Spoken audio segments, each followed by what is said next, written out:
Hello everyone. आज हम पढ़ने वाले हैं क्लास 12 केमिस्ट्री, उसका चैप्टर फर्स्ट और उसका आज हमारा होगा लेक्चर 2, जिसमें आज हम कवर करेंगे जो हमारे बचे हुए टॉपिक्स हैं उस चैप्टर के, जो हमने लास्ट टाइम शायद पार्ट्स पर मिलियन तक पढ़ा था। आज हम उससे आगे को पढ़ेंगे।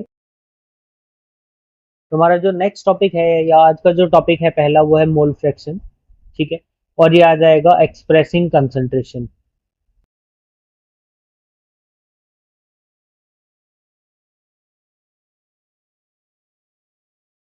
एक्सप्रेसिंग कंसंट्रेशन वाला जो टॉपिक है, या expressing the concentration of solution, उस टॉपिक में ये एक इंक्लूड रहने वाला है। जो है मोल फ्रैक्शन, आगे भी तीन टॉपिक और हैं जो इसमें होंगे। मोल फ्रैक्शन क्या है?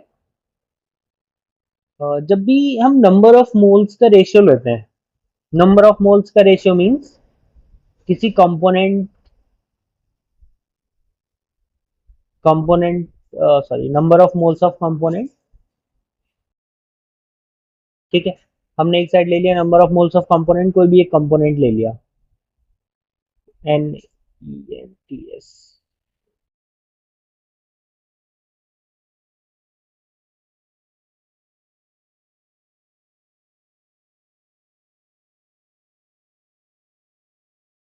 ठीक है, हमने कोई कंपोनेंट ले लिया और उस कंपोनेंट का हमने क्या किया, नंबर ऑफ मोल्स निकाल लिए।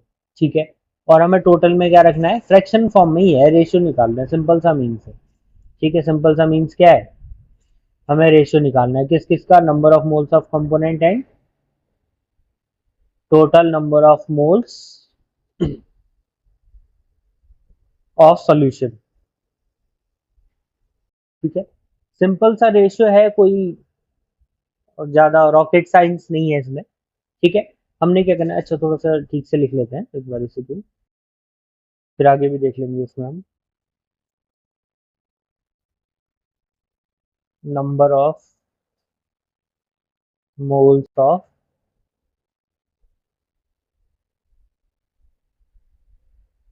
Components divided by total number of moles of solution. ठीक है, हमने क्या करना है, जो हमारा कंपोनेंट है, कंपोनेंट सॉल्यूट या सॉल्वेंट कोई भी हो सकता है, उसके नंबर ऑफ मोल्स लेने हैं, और किसके लेना है, सॉल्यूशन के नंबर ऑफ मोल्स लेना है। अब नंबर ऑफ मोल्स निकालते कैसे हैं या उसको कैसे डिफाइन करते हैं। ठीक है, तो पहले नंबर ऑफ मोल्स पे थोड़ा सा डिस्कशन कर लेते हैं। ठीक है, अब थोड़ा सा पेज चेंज कर लेते हैं। ठीक है, अभी हमारा पहला जो है टॉपिक, सॉरी टॉपिक नहीं, तो पहला पॉइंट है इसमें, वो है number of moles.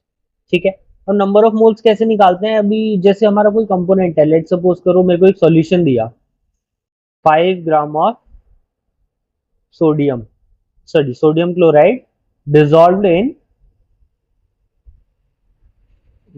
In water, H2O। ठीक है, या लिख लो 20 ग्राम ऑफ H2O। ठीक है, ये मेरे को एक क्वेश्चन दे दिया। अब मैं क्या करता हूँ, इस क्वेश्चन में नंबर ऑफ मोल्स निकालने हैं मेरे को, लेट सपोज करो NaCl और वाटर दोनों के। तो नंबर ऑफ मोल्स का फॉर्मूला क्या होता है, मास डिवाइडेड बाय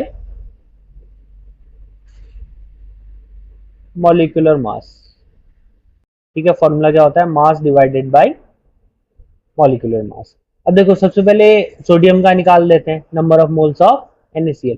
तो नंबर ऑफ मोल्स को रिप्रेजेंट करते हैं हम स्मॉल n से। ठीक है, अब NaCl के लिए निकाल रहे हैं तो n, यहाँ पे सुपर स्क्रिप्ट फॉर्म में ब्रैकेट में NaCl, NaCl।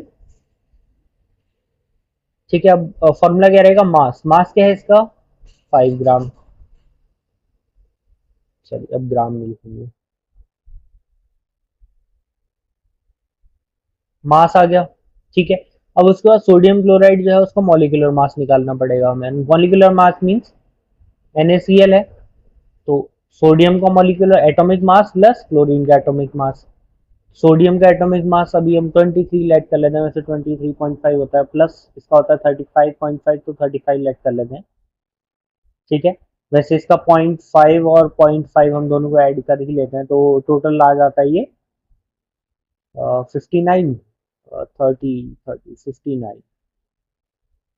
ठीक है, अब मॉलिक्यूलर मास कितना है, 23.5 और 35.5 को ऐड करके 59। तो अब मैं क्या रखता हूँ 5/59। अब इसको सॉल्व करके जो वैल्यू आएगी, ठीक है, 5/59 को सॉल्व करके जो वैल्यू आएगी वो क्या आएगा, number of moles of sodium. ठीक है, सेम ऐसे ही अगर मेरे को वाटर के निकालने हैं तो वाटर के लिए थोड़ा सा देख लेते हैं। ठीक है, अब वहां पे हम देखते हैं H2O ना, number of moles of H2O या NH2O इस टाइप से लिखेंगे इसे। उसको किस टाइप से लिखेंगे, स्मॉल n और ब्रैकेट में सुपर स्क्रिप्ट फॉर्म में H2O। अब इसमें मास कितना है, अगर हम देखेंगे मास कितना गिवन है 20, और H2O का मॉलिक्यूलर मास उधर नहीं निकाल। ठीक है, मास कितना है 20 डिवाइडेड बाय, अब देखो मॉलिक्यूलर मास निकालने के लिए हमें H2O का अगर मॉलिक्यूलर मास निकालना है, ठीक है, तो उसके लिए क्या करना पड़ेगा, हाइड्रोजन का एटॉमिक मास कितना होता है 1, तो टोटल हाइड्रोजन कितने हैं 2, प्लस ऑक्सीजन का एटॉमिक मास होता है 16। ठीक है, और 2 multiply 1 is 2 plus 16 and total is 18 new. ठीक है, अब मैं क्या रख दूंगा यहाँ पे मॉलिक्यूलर मास की जगह, जैसे हमारा फॉर्मूला था मास अपॉन मॉलिक्यूलर मास, हमने क्या रख दिया 20 मास रख दिया अपॉन मॉलिक्यूलर मास 18। अब इसको सॉल्व करके जो वैल्यू आएगी वो क्या होगा, number of moles of water. ठीक है, अब देखो हमने दोनों कंपोनेंट्स के अलग अलग नंबर ऑफ मोल्स निकाल लिए। ठीक है, अब थोड़ा सा हम टॉपिक की तरफ चलते हैं। तो देखो लेट सपोज करो, ठीक है, अब सपोज क्या करना है, मेरे पास दो कंपोनेंट, सपोज क्या करना है, मेरे पास दो कंपोनेंट है, एक सॉल्यूट है दूसरा सॉल्वेंट है। ठीक है, सॉल्यूट का मैं रिप्रेजेंट कर लेता हूँ 1 से, लेट सपोज करो, और सॉल्वेंट को कंपोनेंट 2, इसको मानता हूँ कंपोनेंट 1, इसको कंपोनेंट 2। तो इस अब नंबर ऑफ मोल्स को मेरे को रिप्रेजेंट करना है n से, तो मैं इसको किससे रिप्रेजेंट करूंगा n1, और दूसरे को सेम n2 से। ठीक है, अब जो मोल फ्रैक्शन होता है, मोल फ्रैक्शन को हम डिनोट करते हैं काई से। मोल फ्रैक्शन को जो डिनोट करते हैं वो हम एक x जैसे एक दिखने वाला एक ग्रीक अल्फाबेट है, जिसको हम क्या पढ़ते हैं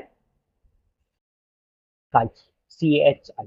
ठीक है, ग्रीक अल्फाबेट है, इसको आप बहुत बार हम एक्स भी बोलते हैं, बट इसका जो एक्चुअल प्रोनाउंसिएशन है या एक्चुअल जो है वो है काई। ठीक है, CHI। तो अब एक्स से मेरे को रिप्रेजेंट करना है इसे, ठीक है, सॉरी काई से रिप्रेजेंट करना है, तो मैं क्या लिखता हूँ इसे, काई 1 एंड काई 2 मीन्स एक्स, अगर नॉर्मल लैंग्वेज में बोल तो X1 एंड X2, थोड़ा सा सिंपल करने के लिए उसको, तो हम उसको काई को X1 X2 से डिनोट करेंगे, या मोल फ्रैक्शन को X1 एंड X2 से डिनोट करेंगे। तो मेरे को अगर एक कंपोनेंट फॉर X1, अगर X1 मेरा मोल फ्रैक्शन निकालना है मेरे को फर्स्ट कंपोनेंट का, ठीक है, तो मैं क्या कर रहा हूँ, number of moles of component, number of moles क्या है N1 अपॉन, अपॉन में क्या रखना है total number of moles of solution. और सॉल्यूशन के नंबर ऑफ मोल्स कैसे बनेंगे, जब हम N1 और N2 को सम करेंगे, क्योंकि दो सॉल्यूशन में तो सॉल्वेंट सॉल्यूट दोनों आएंगे, तो मैं अपॉन में क्या रखता हूँ N1 plus N2, number of moles of component divided by total number of moles of solution. Same ऐसा ही होगा दूसरे के लिए, मींस X2 के लिए। ठीक है, X2 इज इक्वल टू क्या आएगा, number of moles of component यानी कि N2, और डिवाइड में सेम रहेगा रेशियो में N1 प्लस N2, ये बनेगा अलग अलग, ये एक्स सेकंड कंपोनेंट के लिए, ये फर्स्ट कंपोनेंट के लिए। ठीक है, अब इसके बाद एक रिलेशन आता है जो कि थोड़ा सा इंपॉर्टेंट है, आगे टॉपिक्स में काम आता है, दैट इज काई 1 plus chi 2 is equal to 1, means X1 plus X2 is equal to 1, या फिर mole fraction of component 1 plus mole fraction of component 2 is equal to 1। इसको देख लेते हैं कैसे आता है। ठीक है, एक सिंपल सा मेथड है या सिंपल सा फ्रैक्शन वाला एडिशन है, इसको थोड़ा सा हम देख लेते हैं एक बार। ठीक है, ये कैसे होता है, हमें प्रूफ क्या करना है, x1 plus x2 means chi1 and chi2 is equal to 1। अच्छा, हम इनकी थोड़ा वैल्यूज देख लेते हैं। पहले x1 की वैल्यू क्या थी हमारी, n1 upon n1 plus n2, ठीक है। chi2 की वैल्यू क्या थी, या x2 की value n2 upon n1 plus n2, ठीक है। अब इनको हम क्या करते हैं, ऐड करते हैं, x1 प्लस x2 करते हैं, ठीक है। x1 क्या है मेरा, n1 upon n1 plus n2, plus x2 क्या है, n2 upon n1 plus n2, अब इज इक्वल में जो भी आएगा, ठीक है। अब देखो डिनोमिनेटर सेम है तो इनका जो एलसीएम है सेम ही आएगा, n1 प्लस n2, इसको कॉमन ले लेते हैं और ऊपर क्या बचेगा मेरे पास, n1 plus n2, n1 plus n2। अगर मैं n1 प्लस n2 से n1 प्लस n2 को कट करता हूँ तो मेरे को आंसर मिलेगा 1। इसलिए एक रिलेशन दिया है x1 plus x2 is equal to 1। ये रिलेशन हमारे बहुत सारे जो टॉपिक्स हैं आगे उन टॉपिक्स में आएगा, ठीक है। इसको थोड़ा सा इंपॉर्टेंट में काउंट कर लेना, that is chi1 plus chi2 x1 plus x2 is equal to 1। ये बहुत सारे टॉपिक्स में हम यूज करने वाले हैं आगे, ठीक है। तो थोड़ा सा इस पर फोकस करिएगा कि ध्यान रहे।